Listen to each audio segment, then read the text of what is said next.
자, VI를 만든 다음에 컨트롤 T를 누르면은 아까처럼 화면이 두 개로 분할되고, 이 두 개를 보시면은 왼쪽에는 프론트 패널, 오른쪽에는 블록 다이어그램이라고 적혀 있습니다.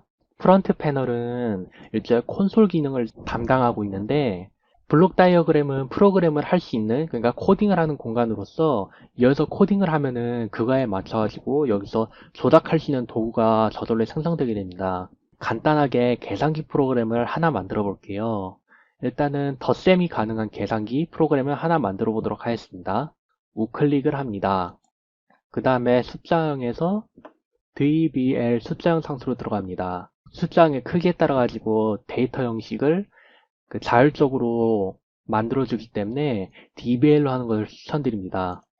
DBL은 주황색으로 뜨고 그 외에는 파란색으로 뜨는데, 파란색 같은 경우에는 우클릭해가지고 형을 보시면은 이런 식으로 숫자를 입력할 수 있는 최대 데이터 값이 지정이 되어 있어요. 예를 들어가지고 i8이라고 하면은 입력할 수 있는 최대 값의 범위가 127밖에 안 됩니다. 이것을 형으로 64로 바꾸면은 한 이 정도까지 입력이 가능합니다. 그러나 DBL 같은 경우에는 이런 번거로운 절차 필요 없이 그저 입력하는 대로 다 입력이 가능합니다. 아까 제가 말씀드렸던 DBL 숫자형 상수를 불러옵니다. 복사, 붙여넣기, 붙여넣기. 그 다음에 덧셈을 할 수 있도록 덧셈을 불러올게요. 덧셈은 아까처럼 숫자형에서 더하기를 누릅니다. 그리고 복사, 붙여넣기.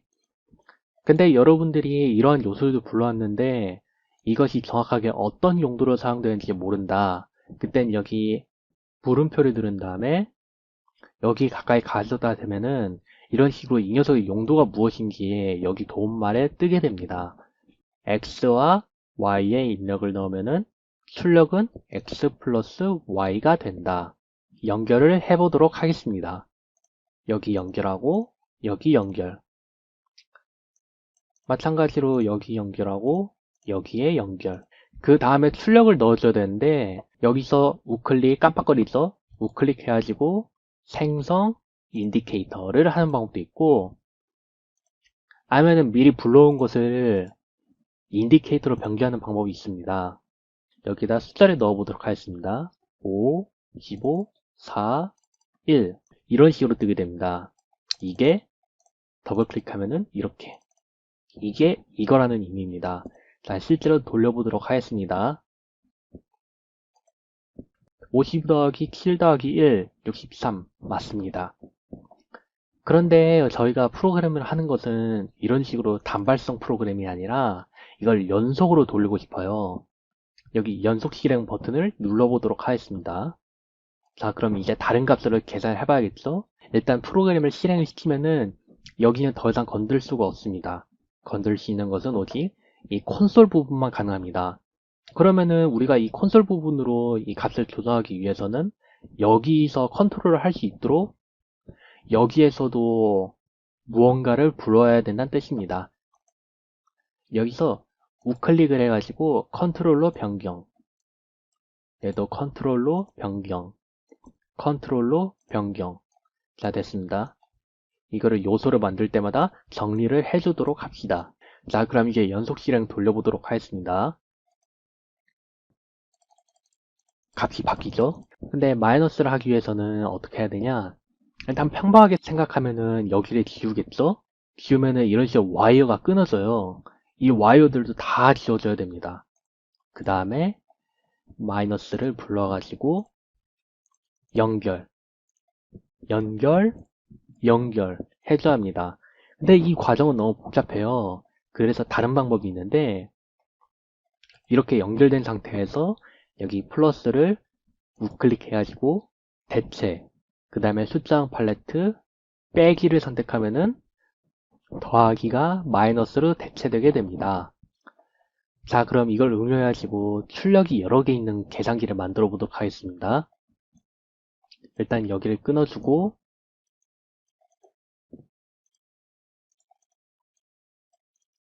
이렇게 연결해 준 다음에 복사 붙여넣기 해가지고 하나 더 불러온 다음에 연결, 그 다음에 여기서 우클릭 해가지고 생성 인디케이터. 자, 그러면은 이런 식으로 출력이 여러 개 있는 계산기가 잘 동작하는지 확인해 보도록 하겠습니다. 자, 연속 실행.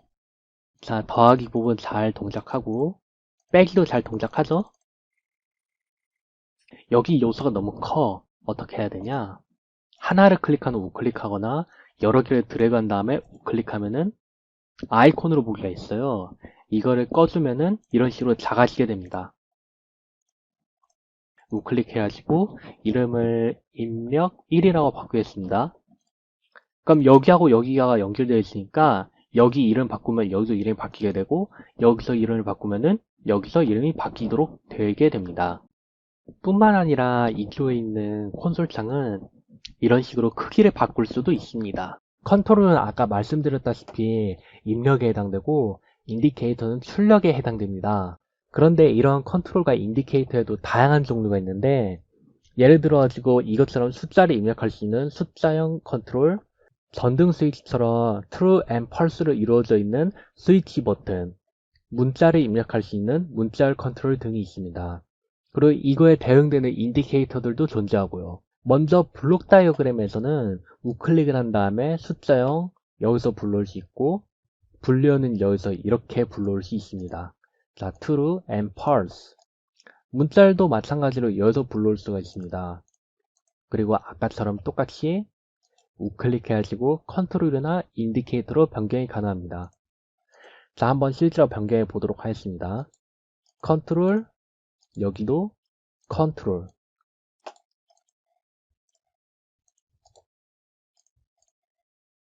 자, 그리고 이것을 컨트롤 C, 컨트롤 V 한 다음에 인디케이터로 변경.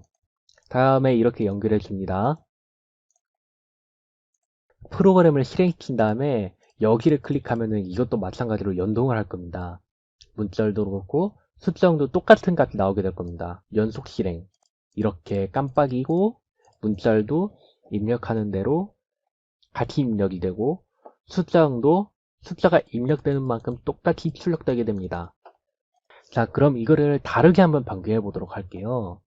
예를 들어 가지고 불련을 이거를 키면은 여기를 끄게 해보고 싶다. 여기 우클릭을 해보도록 하겠습니다. 삽입이란 게 있는데 불련 팔레트 들어가가지고 낫이라는 기능이 있습니다. 낫은 쉽게 말해 반대로 시행한다라는 의미가 담겨 있는데 실행을 하면은 여기가 꺼질 때 여기가 켜지고 여기가 켜질 때 여기가 꺼지도록 되어 있습니다.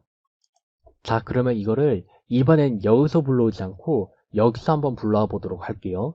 우클릭을 한 다음에 숫자형 컨트롤 불리언에서 LED 이걸 선택해 볼게요.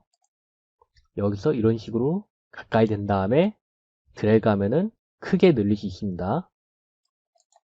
그 다음에 문자열 컨트롤. 아까 마찬가지로 드래그 한 다음에 우클릭 해가지고 인디케이터로 변경하는 방법도 있지만 우클릭 해가지고 숫자형 불러온 다음에 출력을 불러오는 방법도 있습니다. 그런데 여기서 중요한 것 하나, 이것들이 꼭 똑같을 필요는 없습니다. 자, 이거를 이런 식으로 불러오는 방법도 있지만 저는 이거를 대체해 보도록 하겠습니다. 대체 숫자형. 이거를 탱크로 바꿔보도록 하겠습니다. 자, 그러면은 여기 이렇게 값이 변경될 수 있게 됩니다. 이거를 원하는 숫자만큼 변경할 수 있고 크기 조정도 마음대로 할 수 있습니다. 불리언도 다른 걸로 대체해 보도록 하겠습니다. 불리언 토글 스위치. 문자열 같은 경우에는 따로 대체할 수 있을 만한 것이 없기 때문에 문자열은 따로 실습을 해오지 않도록 하겠습니다. 여기 인디케이터를 대체해가지고 게이지로 한번 바꿔보도록 하겠습니다. 똑같이 100으로 맞춰주고 여기 불리언 같은 경우에는 우클릭해가지고 대체 불리언을 사각 LED로 바꾸겠습니다. 이렇게 키운 다음에 연결 컨트롤러 변경 이 둘을 연결해 줍니다. 만약에 이런 형식들이 다르다고 하면은 얘들이 연결이 되지 않아요. X 표시 보이죠? 같은 형식으로 맞춰준 다음에 연결 하면은 이제 똑같이 연동이 될 것입니다. 이렇게. 그러니까 중요한 거는 우리가 컨트롤할 수 있는 것은 오직 컨트롤 요소뿐입니다. 인디케이터는 아무리 하려고 해도 조작할 수가 없습니다. 이 탱크라든가 게이지 같은 것들은 이것을 입력으로 한번 바꿔보겠습니다. 대체해가지고 숫자에서 게이지. 현재 컨트롤로 변경된 상태입니다. 잘 돌아가죠? 근데 이거를 내가 정확하게 50으로 맞추고 싶다. 정지를 한 다음에 우클릭한 다음에 보이는 아이템에 디지털 디스플레이가 있습니다. 이걸 클릭하면은 자 이런 것이 뜨는데 연속 재생 해보도록 하겠습니다. 이거에 맞춰가지고 값이 변경되도록 되어 있습니다. 물론 이렇게도 조작할 수 있고요. 자 여기에다가 50을 넣으면은 저렇게 50이 출력되죠. 이것은 인디케이터에서도 가능합니다. 보이는 아이템에서 디지털 디스플레이. 단 인디케이터에 맞춰가지고 50 출력만 할 수 있도록 디스플레이가 설정됩니다. 이 라벨은 아까 말씀드렸다시피 이름을 마음대로 바꿀 수 있습니다. 그런데 내가 이 라벨이 거슬린다. 그러면은 우클릭해가지고 보이는 아이템, 라벨 해가지고 이 라벨을 없앨 수 있습니다. 마찬가지로 여기도 라벨. 라벨을 없애는 것은 연동되지 않기 때문에 주의해 주셔야 됩니다. 자, 다음으로 불리언의 색깔을 바꾸는 건데 일단 이거를 똑같은 사각 LED로 바꾸도록 하겠습니다. 그 다음에 크기를 키우고 지금 보다시피 이 불리언은 녹색밖에 안 됩니다. 근데 내가 이거를 바꾸고 싶다. 빨간색으로 바꾸고 싶다. 여기 우클릭을 한 다음에 프로퍼티 들어가면은 여기에서 색상을 바꿀 수가 있습니다. 예를 들어 ON일 때는 파란색, OFF일 때는 빨간색으로 바꾸고 싶다. 그러면은 이제 바뀌게 됩니다. 마찬가지로 인디케이터도 가능합니다. 프로퍼티에서 ON, 노란색, 밤색 한 다음에 연속 실행. 자 그러면은 이거 잘 연동되고 불리언도 잘 바뀌죠. Shift 키를 누른 다음에 우클릭을 하면은 이러한 팔레트가 뜨는데 지금 같은 상황에서 보시면은 여기 가까이 되면은 실을 연결하는 와이어 커서가 나오고 그 외에는 이런 십자가 커서가 아니면 게이지로 옮길 때는 손가락 커서가 나옵니다. 그런데 Shift하고 우클릭을 하면은 이게 붙어 있는 걸 알 수 있는데 이거는 상황에 맞춰 가지고 자동적으로 커서를 바꿔준다 생각하시면 됩니다. 이거를 끄면은 이 화살표 아까와는 다르게 와이어를 연결하는 커서가 뜨지 않죠. 이 설정을 껐기 때문에 자동적으로 변경해 주지 않기 때문입니다. 예를 들어 이걸 누르면은 오직 글자만 입력이 가능하도록 설정할 수 있고 여기는 색 팔레트인데 이거를 선택해가지고 이렇게 바꿀 수가 있습니다. 굳이 프로퍼티 들어가지 않아도 색깔을 쉽게 바꿀 수가 있죠. 자, 다음으로 오류에 대해서 설명드리겠습니다. 아까 전에 보여주셨지만은 이렇게 잘못된 연결이 있을 경우 혹은 연결은 됐는데 이렇게 중간에 끊어진 경우 이런 경우에 와이어가 점선으로 뜨면 오류가 됐다는 걸 표시합니다. 동시에 실행을 할 수 없게 됩니다. 이때 이 재생 버튼을 누르면은 에러가 열거되는데 여기를 우클릭하면은 어디서 에러가 발생되었는지 설명과 함께 표시를 해줍니다. 다음으로는 객체를 정리해 보도록 하겠습니다. 객체라는 것은 우리가 프론트 패널에서 지금까지 사용해왔던 요소를 말하는 건데 간단하게 말씀드리자면은 이게 객체입니다. 자, 이 객체를 정렬하겠다는 의미인데